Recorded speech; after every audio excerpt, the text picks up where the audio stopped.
Hey guys, it's the Queen Carter and welcome to Press One Podcast. And today I have a special guest by the name of Percy. How you doing, Percy? I'm good. How are you? I'm good.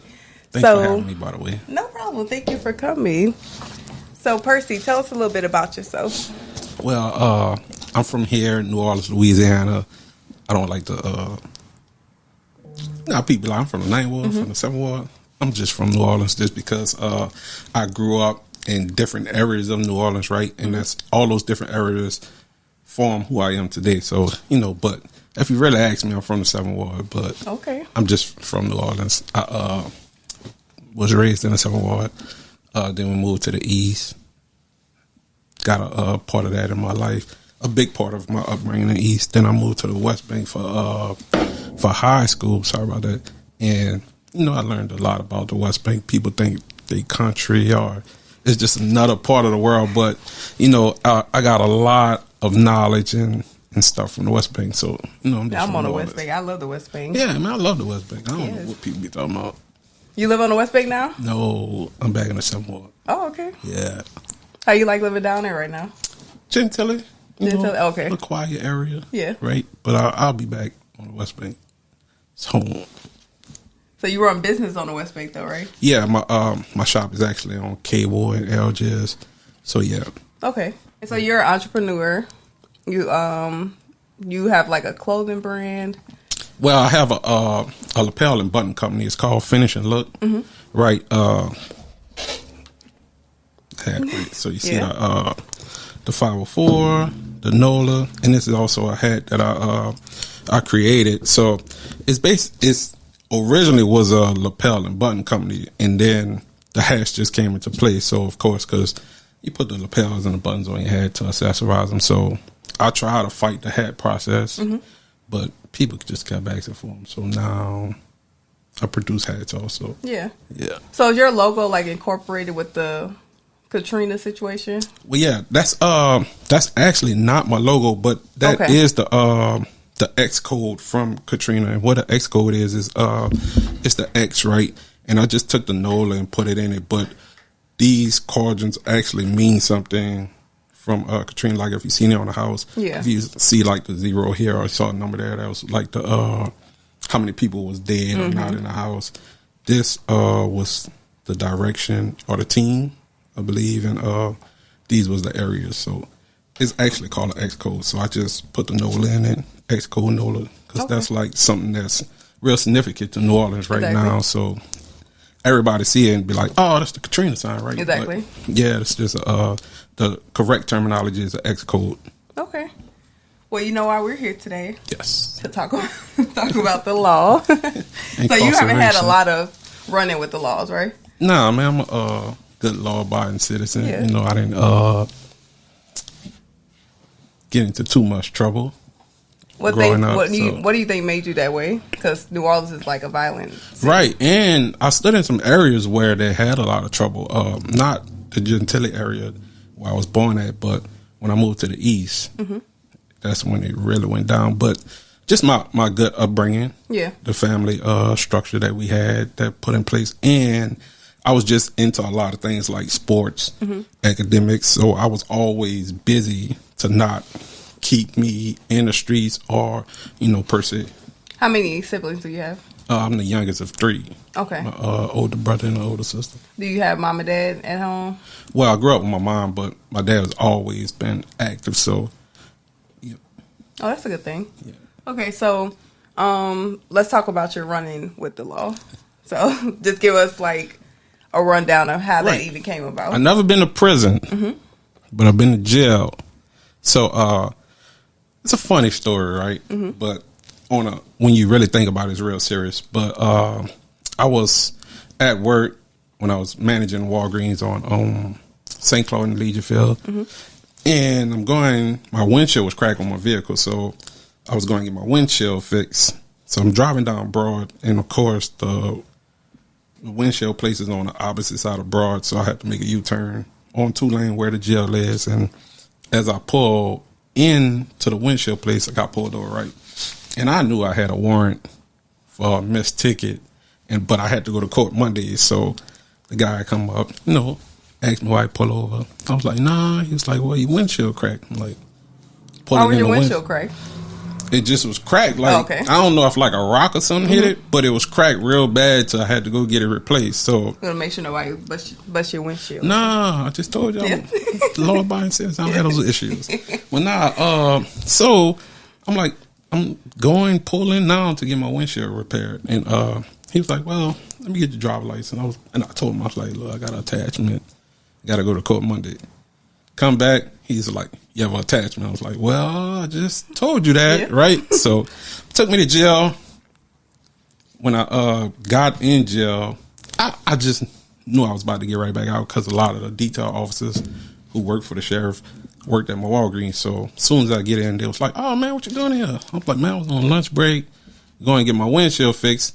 Got an attachment. So my one of my good friends that was a detail officer was like, man, just sit over there. We gonna make a call, get you out.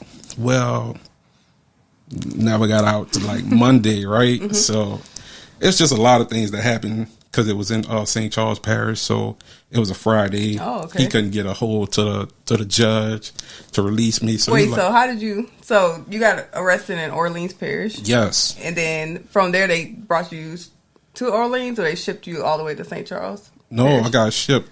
This was in Orleans when I went to jail in Tulane Abroad. But that Monday they shipped me to St. Charles. Yeah, they ain't come pick me up the Monday morning. Yeah. Yep. So they brought you on that Monday, then they brought you right back, or they released you in St. Charles? No, yeah. So I spent the whole day Monday in jail in St. Charles Parish. They released me that night. Yeah. You know, they had to get the money for you. So okay. Yeah, so that's what that was. But yeah. So how was your experience in Orleans Parish? The experience was, after it happened, I really like soaked it in. Was like, that could have really been bad. So from me sitting there, I got processed like in 5 minutes, right? So that's why I really thought I was about to be gone. But my friend, who was one of the deputies that did the detail of my job, he was like, man, just sit here. They about to do a shift change. I'm going to still be working on it to get you out of here. Just sit right here. Don't let them put you in a jail. Yeah. I'm like, well, I'm not supposed to let them put me in a jail. Like, you supposed to do that. He was like, nah, I'm going to let them know. Don't put you in the jail because you don't belong in there. I'm like, all right, cool. Man, the first guy come through. He was like, everybody, get in the cell. I'm like, I'm looking like I ain't moved, right? Yeah. I'm like, he ain't talking to me. He was like, you too. I'm like, nah, he told me, to sit right here. I don't supposed to be in there. He was like, you in jail, right? Like, you go in jail.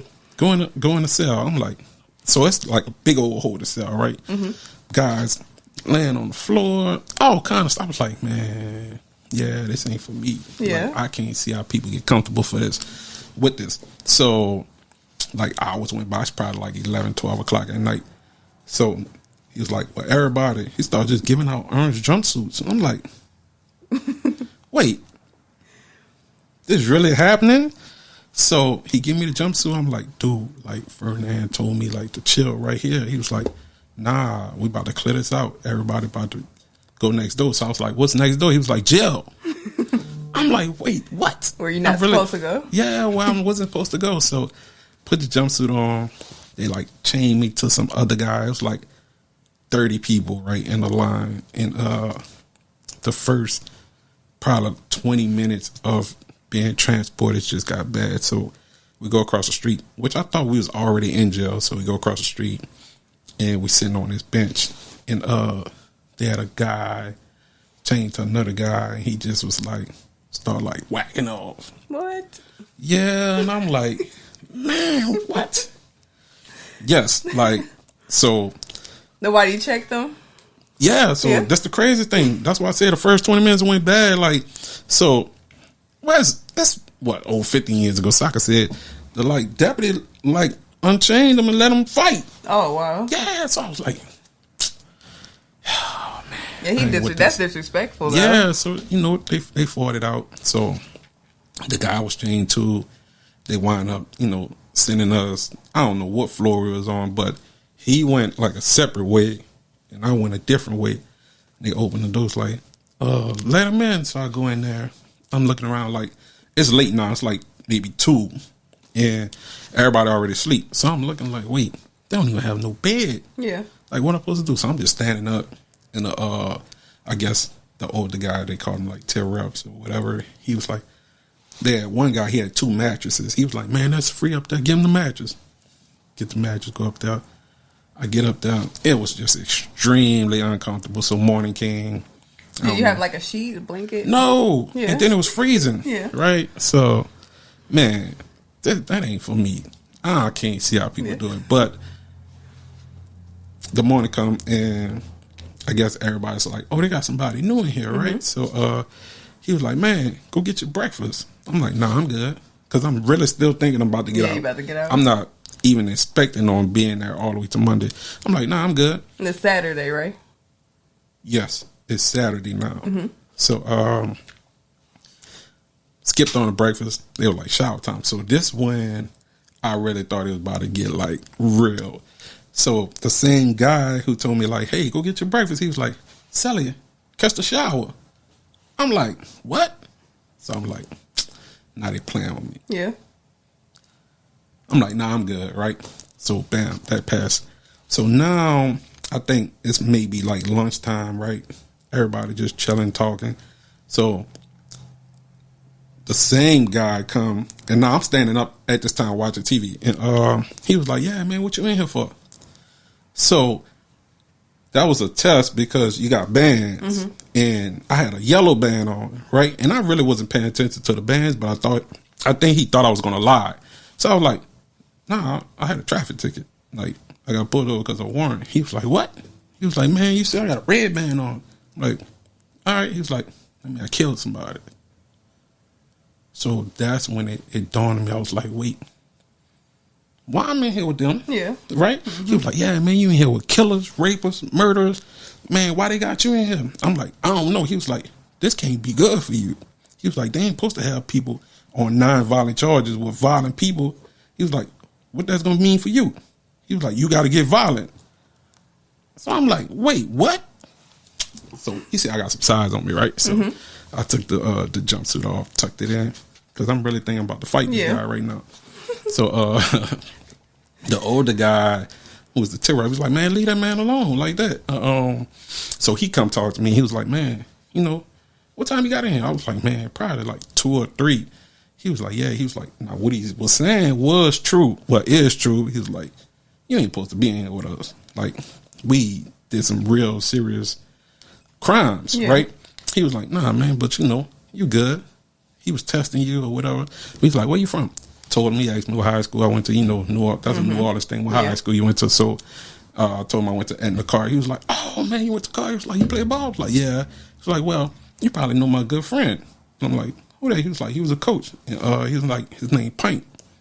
Once he said that, Pint, it's like a heavyweight on the West Bank. I'm like, I'm good now. I'm like, yeah, that's my dog. That's my coach, right? He was like, oh, man, you straight. You good. I'm going to make sure ain't nobody going to mess with you. I'm like, I ain't worrying about that. Yeah. But, you know, in my mind, he just said you in there with murderers, rapists. So, you know, just the whole time, I didn't eat. I was in there, Friday, Saturday, Sunday. Didn't eat anything, didn't drink anything. I ain't even used the bathroom. I don't know how my body must have just went in shock. But yeah. Did they ask you to get your food? Yeah. Yeah. I ain't do it. Because, so every time I told him no, the old head guy, he was like, man, they testing you. Yeah. If you go get that food for them, they go start, yeah, you know, they're going to start messing with you in other ways. So it's like, it's good that you ain't go get it. And you hear these like jail stories, right? But when you in there and then you see it become reality, it's like, wait, this really do happen like this. And I'm like, you know, it was fortunate that I didn't have to experience any harm or get into any situation that probably would have turned me into one of them, like he said, because you ain't here with violent offenders. You got to get violent. So, yeah, so I'm just, it was a blessing that none of that had to go there. But just hearing those guys' stories, like one guy came in, I think Saturday night, right? And he must have just got released like a week ago. He came in and he was like, dog, what you back here for? He was like, man, that's all I know. Yeah. Right? And I was like, what? I'm like, when I get out here, I got so much to go do. How is this all you know? But just hearing those guys' stories and Yeah, some people don't have nowhere to go. Then it's like they feed you, so they kind of are like institutionalized. Right. Like, this is something steady for me. Or I know people probably get out and they don't have nowhere to go. Right. You know, like family to stay with or anything. So. Yeah, so you get 3 meals. Exactly. You got a bed, right? Somewhere to take a shower. Exactly. So I guess mentally they feel like, hey. Yeah. They gel themselves. But that's not for me. Like I said, 3-4 days prison? No. So you say you didn't eat, drink, so you just kind of stayed up the whole time? Nah, Saturday I wound up going to sleep. Yeah. Because not that I got comfortable, but I knew how to adjust now. Like I put my back to the wall because I was at the top, so I put my back to the wall. You know, just scooted all the way back and just like I probably woke up. Yeah, I probably woke up like every 30 minutes, right, just to make sure. But still, that's uncomfortable. How many people do you think were in your like dorm thing? So I was at the top. 1, 2. They had another one. So like 6. But the crazy thing, they had 2 dudes in one bed. I think it was like, well, I know they was boyfriends. Yeah, lovers. Yeah, that was wild. Man. And they had the sheet covering. Yeah. Yeah, they had their like, own personal space. That was wild too. Yeah. Yeah, I was like, nah. They made macaroni, right? They put the flush the toilet like 3-4 times. Yeah. Put the hot water, put the noodles in the hot water, set it in the toilet, and like dude made macaroni and cheese. Like, you want something? Like, nah, I'm good. Like, I'm trying. But nah, they get real creative in there. But like I said, it's just the light that I want to shine is that any individual in my situation, right, who's a non-violent offender, get put in those situations, and some don't come out in you know the positive way or unharmed. So when I was leaving Monday, when they came to transport me, the same guy that went a different way that I was trained to, he was getting transported also, but he was all beat up. Dang. Like, yeah, like I don't know if he's seen somebody and that he got into it with, or do you see his little color band? I don't know. Yeah.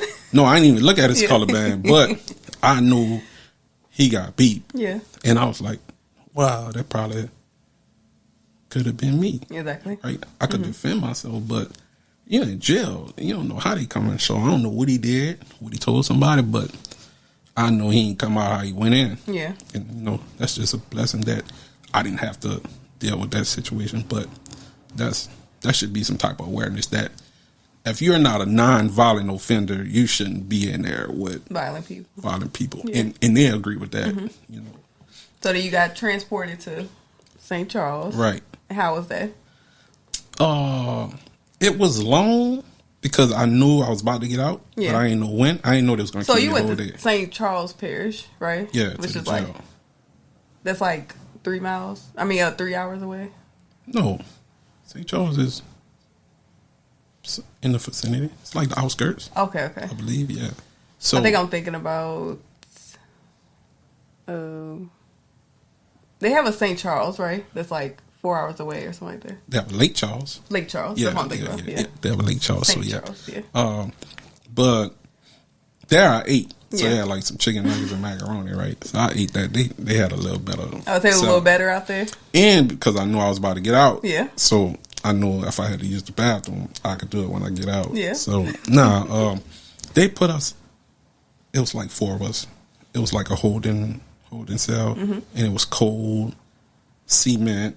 And like I said, I didn't think I was going to be there a long time, but they kept me the whole day. I didn't get out till like 10. I got there probably like 7. I didn't get out till like 10 p.m. Yeah. Yeah. They collect their money on you. But yeah. So who came got you? I had some friends came met me, and they was acting like I just did like 10 years. Like, dog, you home, had clothes and everything. I'm like, man, what's wrong with y'all? So yeah, man, that. Did you call your mom and stuff while you was in there, or did you call people? I think my coworker called my mom. My mom didn't live down here at the time. She was in Carolina. Okay. She's like a worrisome type of person. I would be too. Yeah. Honestly, she know I never been in jail, but yeah, nobody wants to know a relative is in jail a good period of time. But yeah, I had a party when I got out. Yeah. What about your job? Like, nah. So, my coworker, he was one of my real good friends. He went back and told him what happened. But you know, I'm pretty good at my jobs. I don't cause no problems. I'm a good employee. Mm-hmm. So yeah, I didn't have any issues when I went back. Yeah, that's good. Yeah. You don't have no children or nothing. You had no children. Yeah, I have a daughter. No, at the time, yeah. No, I didn't have no kids. Okay. So I was. It was just a single individual at that time. So you just went to jail. It was just like super random. Right. Super random. Never been back. So how was court? Pay all my tickets. Yeah. The court, they threw the ticket out. They told me time served, right? Yeah. As they should. Right, time served. For having experienced that. Yeah. Yeah. So after that, you never dealt with any law runs in? Or? No, I'm a law-abiding citizen. Yeah. I try to stay on a straight and narrow. If I do get a ticket, paid the same day, you know. So yeah. Yeah. What about your windshield? I got the crazy thing. I got the car towed. Yeah. To the windshield place because I ain't even want to drive it no more. Right. I bet. Tuesday, I got the car towed there, and I was like, man, that's messed up. And the crazy thing, I wound up seeing the police that took me to jail. I was like, bruh, like, you know, that was a bad experience, right? He was like, what you mean? Like, I ain't get out of jail till Monday night. He's like, you serious? Because he shops at the Walgreens I was working at. I was like, yeah, thanks to you. Yeah. You know, so yeah. I think they don't really see the full effect, you know, of what it does to people. I think they get a bonus. Yeah. Yeah. Probably do. Probably. Yeah. It was messed up, though. Mm-hmm. Yeah. Do you feel like jail is kind of the same as like some of the reality shows?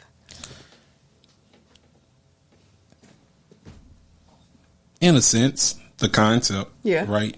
The waking up in the morning, eating, the showering, the 3 meals a day, you know, sometimes you get a phone call, those concepts. But I feel like the shows and the reality shows kind of water stuff down because you really don't see the trauma, right? Like I said, the guy coming back saying he don't know nothing else but this type of stuff. So in that aspect, I think it's watered down, like scared straight, right? Yeah. I don't know.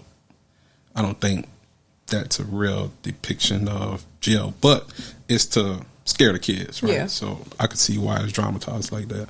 What do you think is like a good representation of jail? Jail. Jail. Like a show maybe that you see. So there's this new show called Unlocked or something like that. Now that's a real, it's on Netflix. That's a real good show that probably tap into the more realistic of jail, right? You see people, their background, why they're in jail, how they operate when they're in jail, the actual like fights of how they start, not just like reality shows. You put two people together and just hope for fireworks. No, that show was probably for me, my experience, probably the closest thing that I could relate to. My experience of jail being it was actually a real good TV series. So I haven't watched it yet, but it's supposed to be they let people out or something. Yeah, so that jail, I believe it's in Alabama, right? And they're on 23 and 1, as they call it. And they're in their cells. This unit, they're in their cell for 23 hours, and they only get 1 hour a day outside of outside of their cells. And I think it was like 40 guys. So the sheriff of the jail came up with this concept that he wanted to try to just allow the guards to remove themselves out the unit and just let the inmates basically live like a free world. Yeah. So they unlock the cages and let them go about their day, like that, and allow them to, make decisions, right? And that's the concept of How long did they do that? I know it's 8 episodes, so I'm not sure how many weeks. I believe it was like six or 8 weeks. Dang. Yeah. So and you see like the different dynamics, right? Of you see like the older guys who feel like, all right, we're gonna be the rule makers, or we're gonna set the standard. And there was this one guy who really like just took control, right? He just like took control. It's like, hey, look, this is what we're gonna do. This is how it's gonna go. But a lot of the older kids, well, not older kids, but the older inmates, I mean, the younger inmates wasn't really feeling that. Yeah. So they like, why? Because you're older, you feel like you make better decisions than anyone else. So they clash with that, and at first you can see it working, right? And then you see a clash between the older and the younger, but they wind up at the end. They wind up working together. Once, I think 2 or 3 times, they got their privileges taken away to where they had to go back in. They gave them some time to think about it. Put them on 24-hour lockdown of decisions that they did. They did a shakedown, found like pills, and they was making like cigarettes and alcohol out of like bread and sugar. Yeah. Yeah, they call it gooch. I think. Gooch, yeah, that's what they was calling it. So yeah, so they got in trouble for that. And but the guys who were really causing a disturbance, they removed them, right? So they didn't have those privileges. They sent them to like other units. So that's how they were basically able to have a success at the end. They got rid of the problem people, right? And I think they had like a couple fights, 2 or 3 fights, but at the end, you see, it actually was a success. They was able to work together as a community.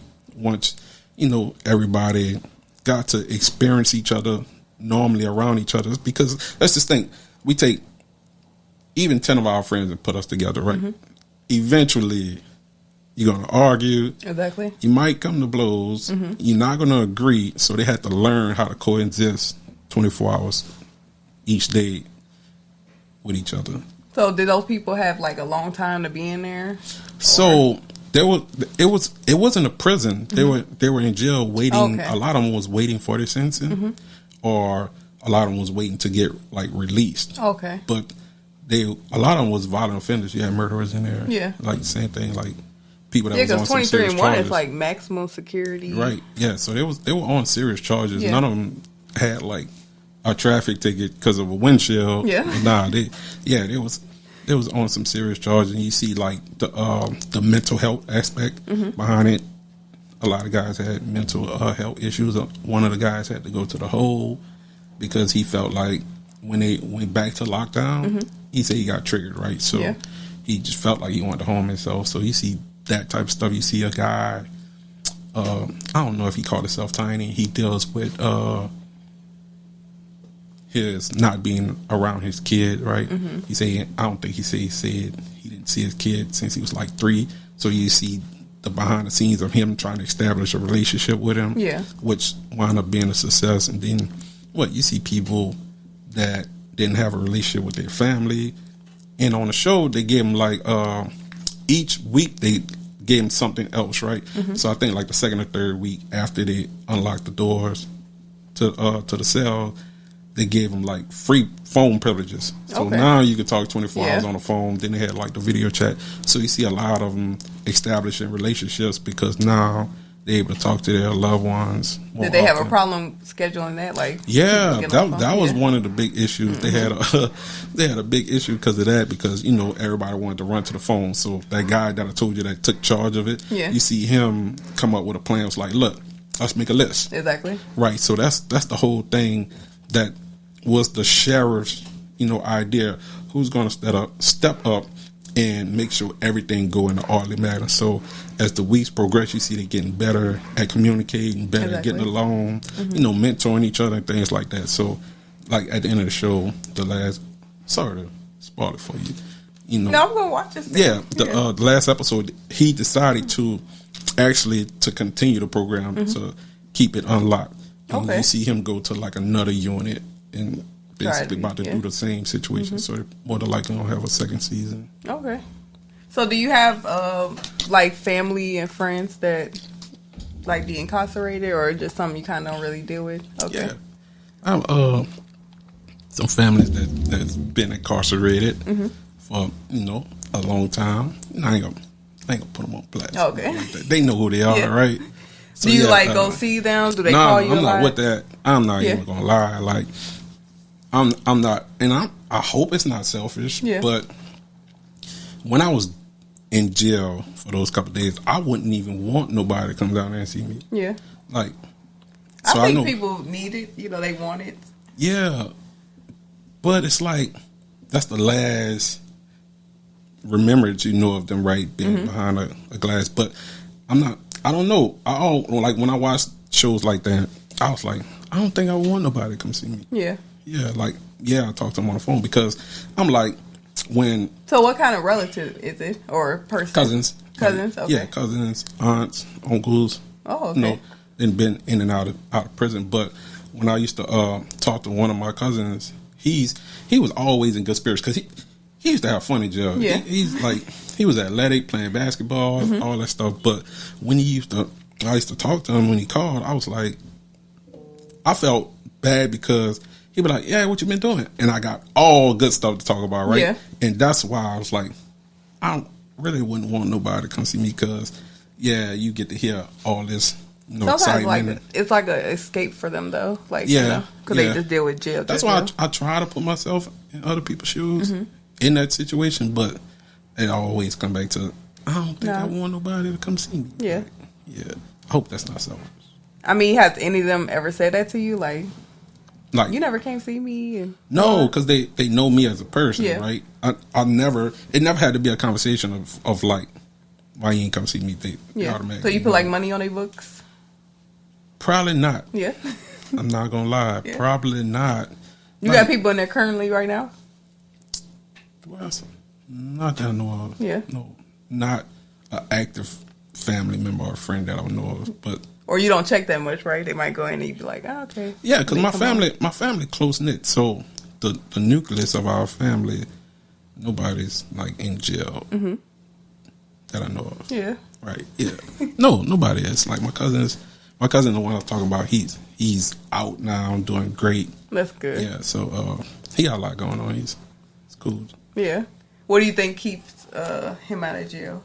So, most people go to jail, it's just kind of built for them to go back. Like, nah, once that last time he got out, that was it. Yeah. He already knew when, you could tell when somebody's in there and their mind made up that, look, I'm not doing what got me here anymore. The day he stepped out, it was like, you just saw like a whole different person in him. And we hang out, from time to time. He supported me big time on my business and anything I got going on. But I'm just glad to see the person he is now, versus it. Back then, when he was incarcerated, he wasn't a bad person. Yeah. Right? He just, some things just happen, and you have to be willing to correct your own mistakes. But now you could tell that he, you go to jail to be rehabilitated, right? You could tell that it worked for him. Yeah. Yeah.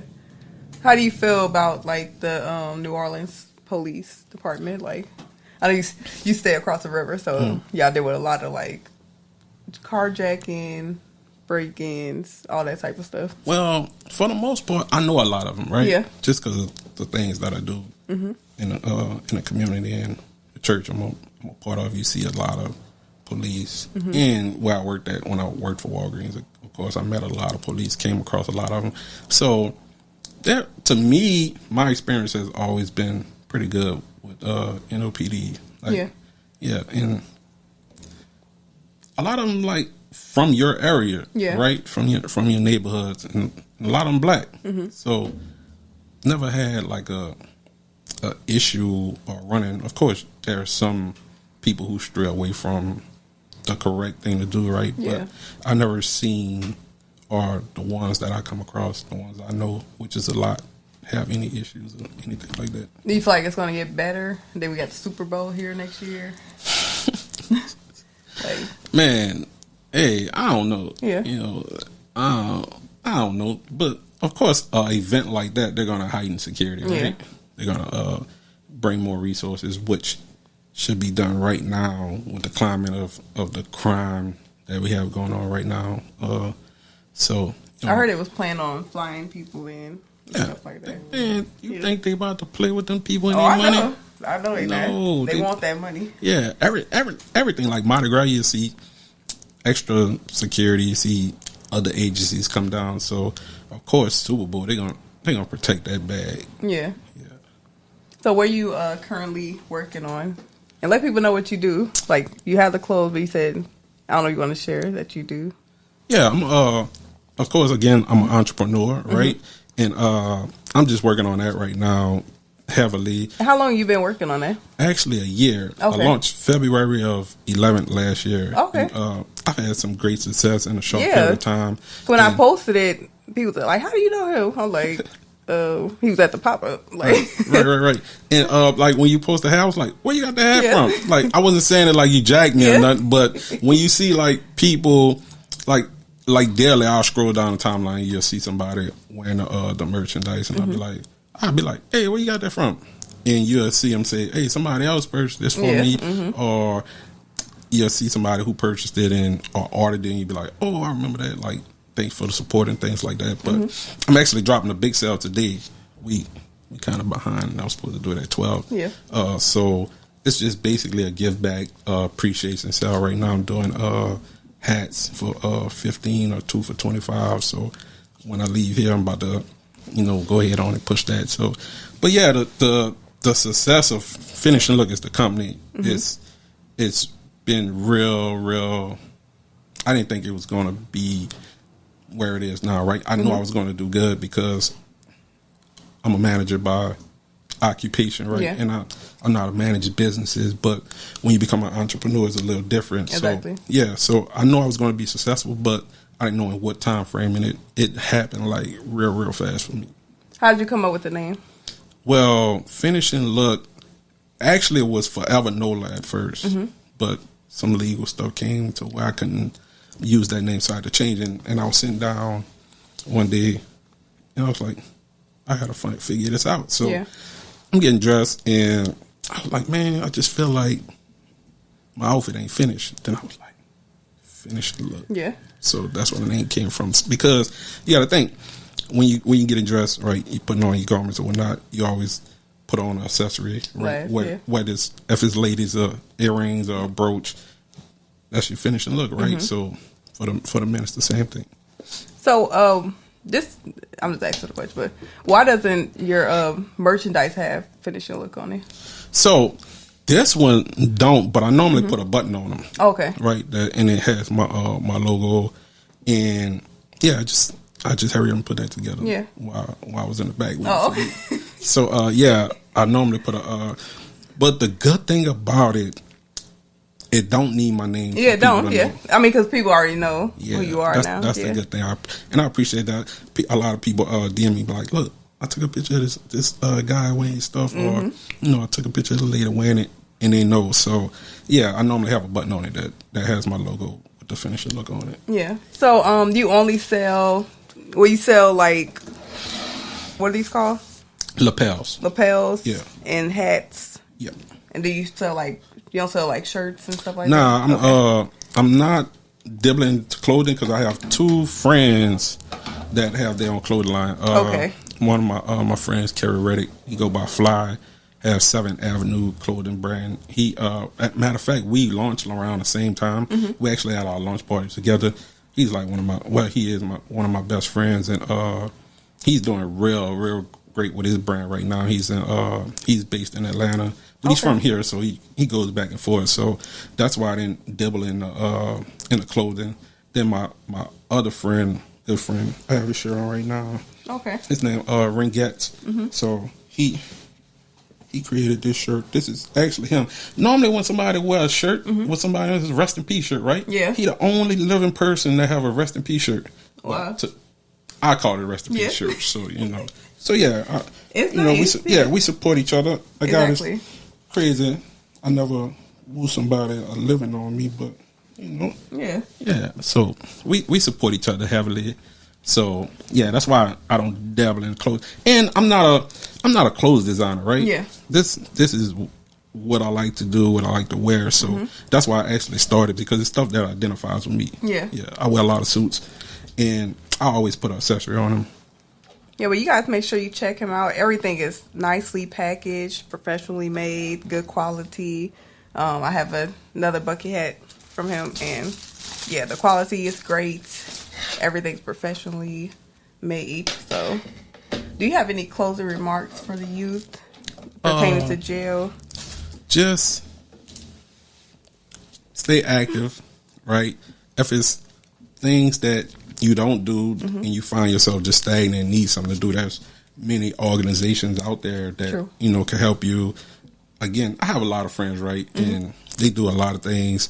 One of them, one of my friends, Mac, he has Cultivating Youth, which is on, I believe, Toledano. So, and he gives back to youth and community. So that's something. Another one, Greg, Heroes of New Orleans, that's in Algiers. Okay. Right. So all these are nonprofit organizations that kids could go to and have something active to do, learn, and things like that. Another one is Troy, and he has Community Avengers. I believe that's in Algiers also. So in there, they're guys that look just like us, right? Yeah. So we can't never say there's nothing for the youth to do. Those are 3 awesome programs right there. Again, it's nonprofit that kids could go to and be active and actually have something to do. And all these guys are hands-on. They about community, they're about kids. Yeah. So yeah, they have stuff for kids to do, right? It's just getting them those resources to keep them off the street, right? Exactly. Yeah. Well, thank you so much for coming on today. And make sure you guys like, subscribe, and comment below. And every Wednesday we're going to have a new episode. So thank you guys.